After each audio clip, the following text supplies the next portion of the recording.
Здравейте, мили хора! Днес ви взимам с мен на разходка в магичната Родопа планина. Тръгнахме още по-тъмно от Пловдив и се насочихме към района на град Девин. До изходната ни точка село Чала пътувахме около 2 часа и половина. А малко след селото оставихме буса и оттам започна нашата разходка.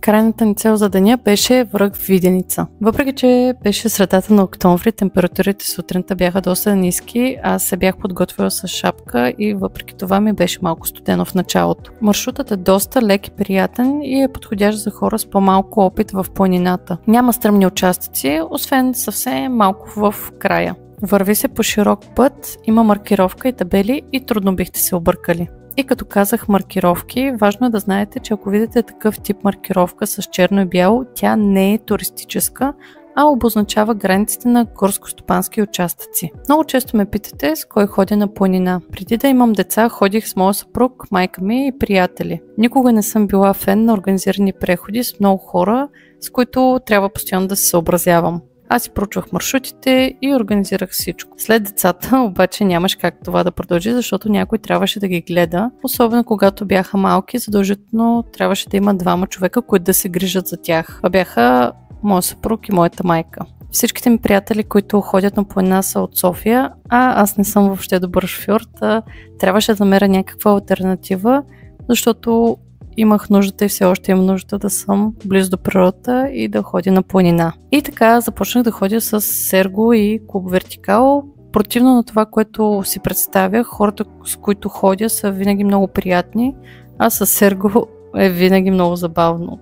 Ако сте от Пловдив и няма с кой да ходите, ви препоръчвам Клуб Вертикал. Ето тук стигнахме до едно разклонение, където трябваше да завием надясно. Не се притеснявайте, има си табелка, така че просто гледайте. Малко след това се стига до беседка, на която имаше поставени табели с интересна информация за върха. Честно казано, никога няма да разбера слагането на кошове в планината. Не само това, ми цялата кочна, която става около тях. Просто ако имате буклук, си го вземете със себе си наобратно. От беседката продължихме още около 10 на минути нагоре, като това е най-срамното изкачване за целия преход. А от тук започнаха да се показват и чудесни гледки. При нас се падна малко мъглив и облачен ден и все пак разходката се заслужаваше. Преходът ни отне около час и 15 минути с кратка почивка край беседката, някъде го пишат около час и половина, зависи много от темпото. Вече към обяд бяхме на върха. Нещо интересно, което прочетох е, че всяка пролет местните хора от селата Чала, Змейца, Буйново и Чавдар са се събирали на събор на ливадите около върха. Но за съжаление традицията е била приключила в началото на комунистическия режим. Връх Виденица е висок 1652 метра, като името му идва от това, че има поглед към всички посоки. Даже се твърди, че и при ясно време се вижда бяло море, но дали е така, ние нямаш как да разберем. От върха обаче се виждат селата Борино, Ягодина, панорамните площадки Орлово око и Вълчи камък, както и планините Славянка, Рила и Пирин. Определено има страхотна панорамна гледка. Нещо, което на мен беше много интересно, е историята на върха. Чешкият учен Константин Иречек проявява интерес към върха и говори за присъствието на траки от племето Беси. Според археологическите разкопки на мястото е имало прорицалище на бог Дионис. Светилището на върха за първи път е било изследвано от Стоян Захариев. По повърхността се срещат много глинени фрагменти от съдове, принадлежащи на различни времена. Имало е фрагменти от неолитната и бронзовата епоха, подобни на тези са намерени в Ягодинската пещера. Още един интересен факт е, че през 2002 година при разкопки в района на върха е открита мраморна глава на римската императрица Юлия Паула. Мястото определено е с много силна енергия, но ако не вярвате в такива неща, дори само заради гледките си заслужава да го посетите.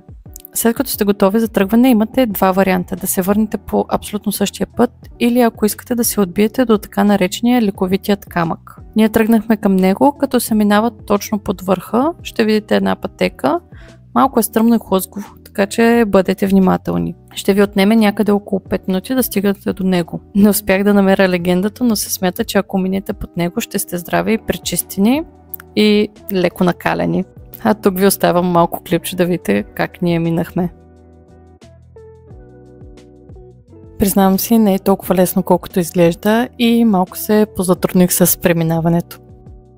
От тук пътеката продължава надолу, ще видите някои зимни колчета и след около 10 на минути отново ще ви изведе до дървената басетка. От тук до село Чала пътя е абсолютно същия и няма други разклонения. В този район има страшно много места, които може да посетите, затова е хубаво да съчетаете върха с друга разходка, тъй като е около 2 часа в двете посоки, 2 часа и половина, така че ще имате достатъчно време през деня да посетите и други места. Близо са панорамните площадки Орлово око, Вълчи камък, пещера Дяволското гърло, Ягодинската пещера, както и екопътека Струлица, Калето лъката и много други. Наблизо е Дяволската пътека, която е супер популярна, но към днешна дата тя е затворена, тъй като повечето мостове са счупени. Мисля, че може да стигнете до някъде, после да се върнете обратно и да отидете от другата страна. Има и джипове, които може да си наемете, за да ви прекарат и да ви спестят път, но имайте предвид, че не е безопасна. Надявам се влога да ви е харесал и да ви е било интересно. Ще се радвам да се абонирате и да оставите коментар. А следващата седмица отново ще ви водя в Родопите. До скоро!